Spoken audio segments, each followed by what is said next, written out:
ಸ್ನೇಹಿತರೆ, E T F ಅಂದರೆ ಏನು? ಇ ಟಿ ಎಫ್ನಲ್ಲಿ ಇನ್ವೆಸ್ಟ್ಮೆಂಟ್ ಮಾಡೋದ್ರಿಂದ ಏನು ರಿಟರ್ನ್ ಸಿಗುತ್ತೆ?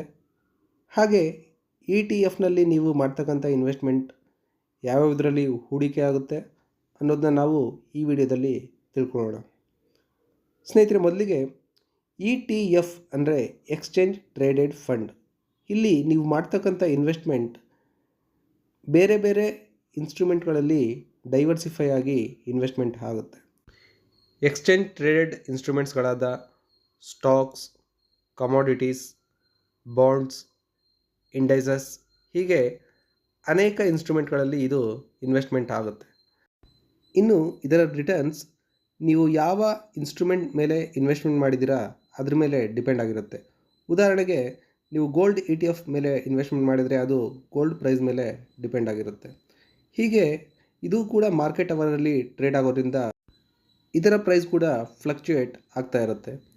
ನೀವು ಇಲ್ಲಿ ನೋಡ್ಬೋದು, ಇ ಟಿ ಎಫ್ನಲ್ಲಿ equity E T F, bond E T F, commodity E T F, ಹಾಗೆ sector wise public sector E T F, I T E T F ಹೀಗೆ ಅನೇಕ ಇ ಟಿ ಎಫ್ ಇನ್ಸ್ಟ್ರೂಮೆಂಟ್ಗಳು ಸ್ಟಾಕ್ ಮಾರ್ಕೆಟ್ನಲ್ಲಿ ಇವೆ. Equity E T F equity ಮೇಲೆ depend ಆದರೆ gold E T F gold price ಮೇಲೆ depend ಆಗಿರುತ್ತೆ. ಹೀಗೆ ಅದರ ಪ್ರೈಸ್ ಮೂವ್ಮೆಂಟ್ ಆಗ್ತಾ ಇರುತ್ತೆ. ಇನ್ನು ಇ ಟಿ ಎಫ್ನಲ್ಲಿ ನೀವು ಇನ್ವೆಸ್ಟ್ಮೆಂಟ್ ಮಾಡೋದ್ರಿಂದ ಅನೇಕ ಬೆನಿಫಿಟ್ಗಳಿದೆ. ಯಾಕಂದರೆ ಇದು ಡೈವರ್ಸಿಫೈ ಆಗಿ ಇನ್ವೆಸ್ಟ್ಮೆಂಟ್ ಆಗೋದ್ರಿಂದ ನಿಮ್ಮ ರಿಸ್ಕ್ ರಿಡ್ಯೂಸ್ ಆಗುತ್ತೆ. ಹಾಗೆ ಇದರಲ್ಲಿ ಒಳ್ಳೆಯ ಲಿಕ್ವಿಡಿಟಿ ಇರೋದ್ರಿಂದ ನಿಮಗೆ ಬೈ ಮತ್ತು ಸೆಲ್ ಮಾಡೋದಕ್ಕೆ ಯಾವುದೇ ಹೆಚ್ಚು ಪ್ರಾಬ್ಲಮ್ಗಳಾಗಲ್ಲ. ಮುಖ್ಯವಾಗಿ ನೀವು ಮ್ಯೂಚುವಲ್ ಫಂಡ್ಗೆ ಕಂಪೇರ್ ಮಾಡಿದ್ರೆ ಇದರಲ್ಲಿ ಒಳ್ಳೆಯ ರಿಟರ್ನ್ಸ್ ಎಕ್ಸ್ಪೆಕ್ಟ್ ಮಾಡ್ಬೋದು. ಕಾರಣ, ನೀವು ಮ್ಯೂಚುವಲ್ ಫಂಡ್ನಲ್ಲಿ ಕೊಡ್ತಕ್ಕಂಥ ಕಮಿಷನ್ ಇಲ್ಲಿ ಆ ರೀತಿಯ ಕಮಿಷನ್ ಯಾವುದೂ ಕೂಡ ಇರೋದಿಲ್ಲ. ಆದ್ದರಿಂದ ನಿಮಗೆ ಹೆಚ್ಚು ರಿಟರ್ನ್ಸ್ ಸಿಗುತ್ತೆ. ಇನ್ನು ಭಾರತದಲ್ಲಿ ಪಾಪ್ಯುಲರ್ ಇರ್ತಕ್ಕಂಥ ಇ ಟಿ ಎಫ್ ಬಗ್ಗೆ ಹೇಳೋದಾದರೆ Nippon India E T F. ಇದು ನಿಫ್ಟಿ 50 ಹೇಗೆ ಮೂವ್ ಆಗುತ್ತೆ ಹಾಗೆ ಇದರ ಪ್ರೈಸ್ ಚೇಂಜ್ ಆಗುತ್ತೆ. ಇನ್ನು S B I E T F Nifty 50 ಭಾರತದಲ್ಲಿರ್ತಕ್ಕಂಥ 50 ಟಾಪ್ NSE ನಿಫ್ಟಿ 50 ಕಂಪ್ನಿಗಳಲ್ಲಿ ಹೂಡಿಕೆ ಮಾಡಲ್ಪಡುತ್ತೆ. ಇನ್ನು ನೀವು ಗೋಲ್ಡಲ್ಲಿ ಇನ್ವೆಸ್ಟ್ಮೆಂಟ್ ಮಾಡ್ತೀನಿ ಅಂತಂದರೆ HDFC gold E T F ಒಳ್ಳೆ ಆಯ್ಕೆಯಾಗಿದೆ.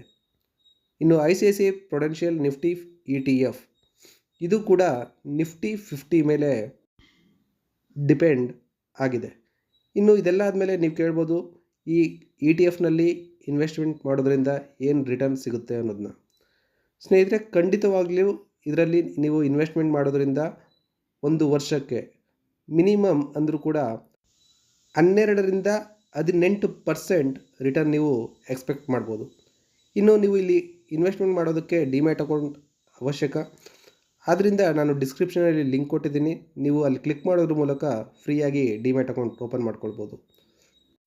ಸ್ನೇಹಿತರೆ, ಇದಾಗಿತ್ತು ಇವತ್ತಿನ ವಿಡಿಯೋ. ದಯವಿಟ್ಟು ಚಾನಲ್ ಸಬ್ಸ್ಕ್ರೈಬ್ ಮಾಡ್ಕೊಳ್ಳಿ, ವಿಡಿಯೋ ಶೇರ್ ಮಾಡಿ. ಧನ್ಯವಾದಗಳು.